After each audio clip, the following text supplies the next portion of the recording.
haya mucha gente reunida, ahí de repente ya la denuncia ciudadana, el control ciudadano del que tanto se habla por estos días es bien efectivo. Y bueno, y cuando pasan fenómenos así que nos impactan, no como sociedad, como humanidad en este caso, uno tiende a pensar a veces, ¿qué dijo aquel? ¿No? Que a veces puedes presentir las cosas, verlas. ¿Quién no repasó por estos días las profecías, por ejemplo? De distintos... Sí, cuando brindábamos en Año Nuevo y pensábamos en 2020, ¿quién se esperaba esto? Pa. Difícil, ¿no? Por eso, está bueno hablar con él. Es para contarle a los nietos cómo vivimos la pandemia del 2020. Imagínense, 20 años para adelante, cómo vamos a contarle a la gente que no lo hayan vivido. Pero hay alguien que no solo mirando en perspectiva hacia atrás, sino un poco hacia adelante puede percibir las cuestiones que nos están por pasar, y ese es Marcelo Aquistapache. Además de ser hipnoterapeuta, ¿no? Y que también lucha mucho contra las adicciones en esa faceta. Gracias, Marcelo, por acompañarnos. Hola, chicas. Igualmente. Bueno, en 2009 comentábamos hoy con Victoria, habías podido visualizar que iba a haber graves inundaciones y así fue. En este caso, ¿tuviste cierta percepción de que algo así se venía? Bueno, sinceramente, digo, vivimos una situación realmente dramática a nivel mundial. Yo en el caso específico de digo, los últimos años no estoy haciendo visualizaciones futuras, que era un ejercicio que yo hacía año a año, digamos, como forma de demostrar de que esto funcionaba. Por una sencilla razón, y es que la última vez que la hice fue un año preelectoral y un año, digamos, que se venía el Mundial al año siguiente, que fue en el 2013. Temas muy sensibles.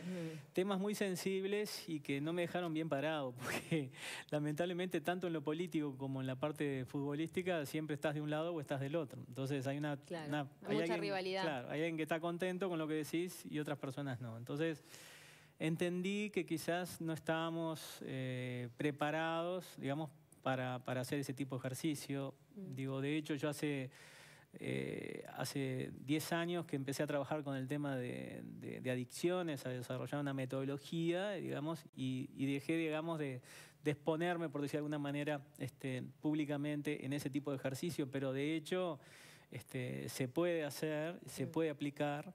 Y una situación como la que estamos viviendo, lógicamente, que es muy factible que se pueda visualizar, porque el ejercicio que yo hago es, por ejemplo, en octubre, noviembre, trato de posicionarme frente a un kiosco de revistas que sé que va a estar en junio y en diciembre. Y es como que empezás a visualizar las noticias que más se destacan. Lógicamente que luego tenés que hacer una interpretación racional de esa visualización y ahí es donde a veces podés llegar a equivocarte en algo. Pero algo, en la traducción de lo que estás percibiendo. En la traducción de lo que estás percibiendo. ¿Pero lo hiciste para vos, este ejercicio, no, o no? Lo hice. En octubre del año pasado no lo hiciste. No lo hice para mí justamente porque si yo lo sé, se me escapa cuando me pongo a hablar. Entonces, de hecho, no lo hice. Pero esa es la técnica que en general esa es la técnica que ¿Y es la misma que utilizás cuando te llaman para casos policiales, por ejemplo, de tratar de percibir a partir de una prenda, en esos casos? Bueno, en realidad son cosas diferentes, ¿no? Porque ese ejercicio que yo hago de posicionarme frente a un kiosco de revistas está pensado más para acontecimientos futuros. En el caso de un homicidio, lo que hago muchas veces es ir hacia atrás en el tiempo, tratar de posicionarme día, hora y lugar en que ocurrió el homicidio o que la persona desapareció. Recuerden que yo la metodología que utilizo está desarrollado sobre la base de la física cuántica. El espacio-tiempo no existe. El hecho de estar vivos, estamos generando una emisión de información a través de los sentidos, es como que fuera una explosión, es como que fuera un GPS natural, lo que no tenemos es la tecnología para capturar esa información. Pero una mente entrenada puede hacerlo. Y lo mismo ocurre con acontecimientos que suceden. Hay acontecimientos de tal magnitud que se pueden visualizar. Hace un rato cuando estaban presentando, incluso que estaban hablando de Beatriz Argimón, hace unos años ella estaba me acuerdo que estaba en Esta boca es mía, y una de las visualizaciones que había tenido ese año era que a principio de año un dirigente nacionalista joven, con un futuro muy prometedor, iba a tener un accidente que no le iba a costar la vida, pero que iba a tener enyesada a un par de extremidades, digamos. Y cuando vine le comenté a Beatriz Argimón y le comenté lo que es el tiempo, ¿no? Que a mi criterio se trataba de nuestro presidente, ¿no? Que en ese momento era diputado, que pensé que por las características iba a tener un accidente, posiblemente automovilístico o relacionado con una camioneta, y que iba a terminar, no iba a perder la vida, pero que iba a tener enyesado un par de extremidades. Le comenté a ella, de alguna manera, si podía comentarle a la calle Pou. ¿Y llegó tu mensaje? Y bueno, yo lo que me acuerdo es que después la vi y cuando sucedió, recuerden que la calle Pou creo que salió en bicicleta de su casa donde vive, y una camioneta creo que lo atropelló a principios de ese año. Eso fue hace algunos años. Hace unos años, creo que fue en el 2011, una cosa, él era diputado. Pero qué increíble, ¿no? Cómo eso ahora terminó él de presidente y Beatriz Argimón de vicepresidente. Era como un enganche futuro, ¿no? En eso lo habías percibido. Ahora, en el tema de los desafíos, ¿no?, que estamos enfrentando como humanidad, ¿lográs ver algo de a qué nos estamos enfrentando? Si estamos sacando algún tipo de enseñanza de esto, o si... ¿Tiene un sentido? Sí, si tiene un sentido lo que estamos viviendo. Bueno, yo creo que lo que estamos viviendo, es una enseñanza para todos, ¿no? Yo creo que fue como un parate, un reseteo y volver a correr. O sea, esto es una enseñanza. Hemos tenido, digamos, de alguna manera que volver a nuestra interior, a nuestra familia, a nuestro contexto, donde está la seguridad, y volver a retomar muchas cosas que quizás las estamos perdiendo, ¿no? Y así como ocurre en forma individual a cada uno de nosotros, ha ocurrido a la humanidad, ¿no? De golpe nos damos cuenta que los países en realidad son separaciones geográficas y políticas, y que todos de alguna manera estamos en este mismo lugar, y que de alguna manera tenemos que poner todo el esfuerzo en tratar de salvar lo que tenemos, ¿no? Entonces, cuando surge una tragedia, una pandemia de estas características, lo cotidiano pasa a tener una importancia muy grande, otro valor que a veces no consideramos, ¿no? Entonces, dentro de toda la tragedia, creo que esto va a ser una enseñanza para toda la humanidad, y bueno, y por supuesto para los uruguayos también, ¿no? Y en tus ejercicios de visualización, ¿había alguna señal que te hiciera prever, no sé si algo como una pandemia, pero sí un peligro tan inminente?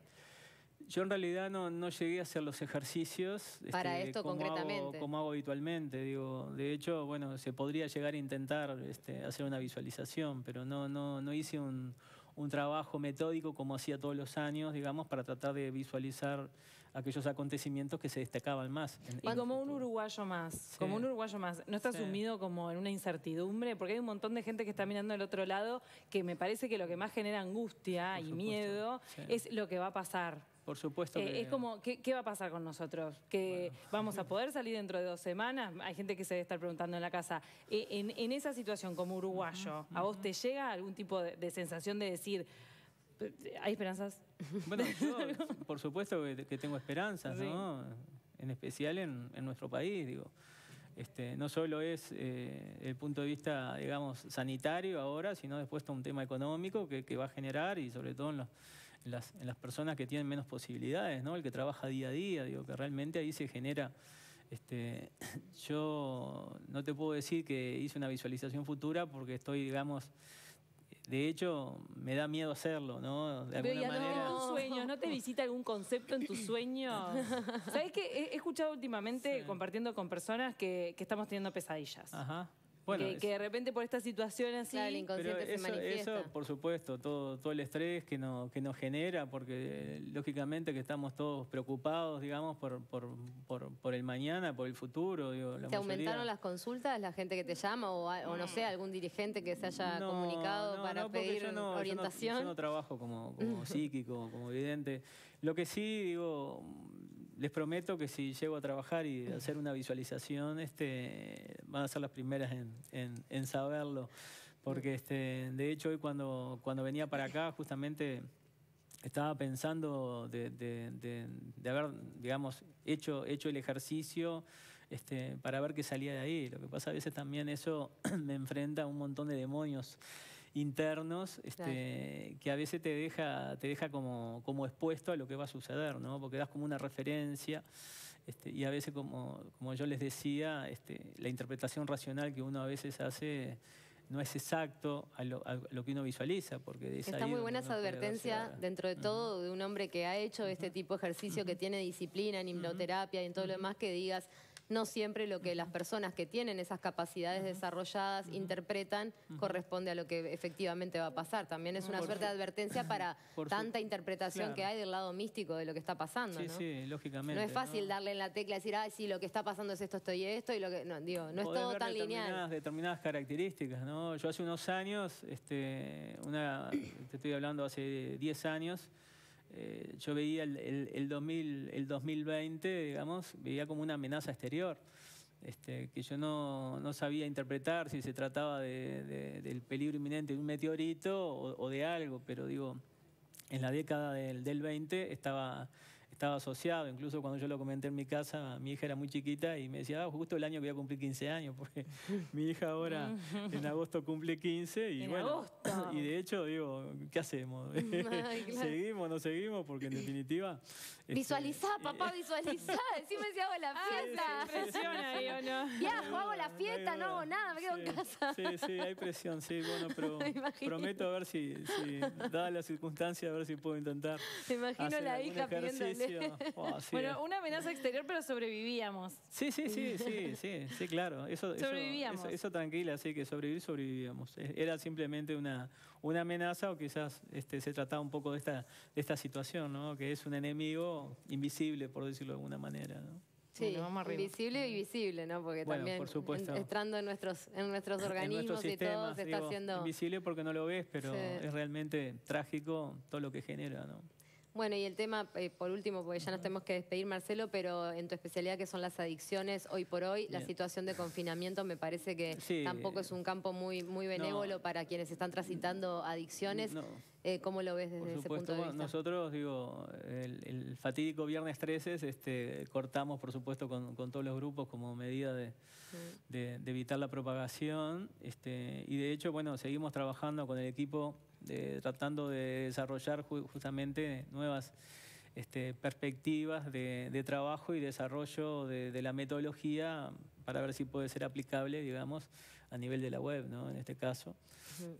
Y bueno, estamos ahí con algunos escollos y anclar, por supuesto, eso sí es fundamental. Que para lidiar con la ansiedad. Claro, pero esto sirve para todos ahora, ¿eh? Apretarse un poco la mano y visualizar algo que nos dé calma, ¿no? El anclaje, correcto. Ahí está, aprendí algo de tantas veces de vernos. Muchas gracias, Marcelo. Ha sido un placer tenerte por acá. Gracias. Y la verdad que me quedo con eso de que de repente no hay un ser humano en específico que realmente pueda visualizar con todo detalle ante lo que estamos expuestos, porque las enseñanzas también parten de eso, de transitarlas. Por supuesto, gracias. No, gracias a ti.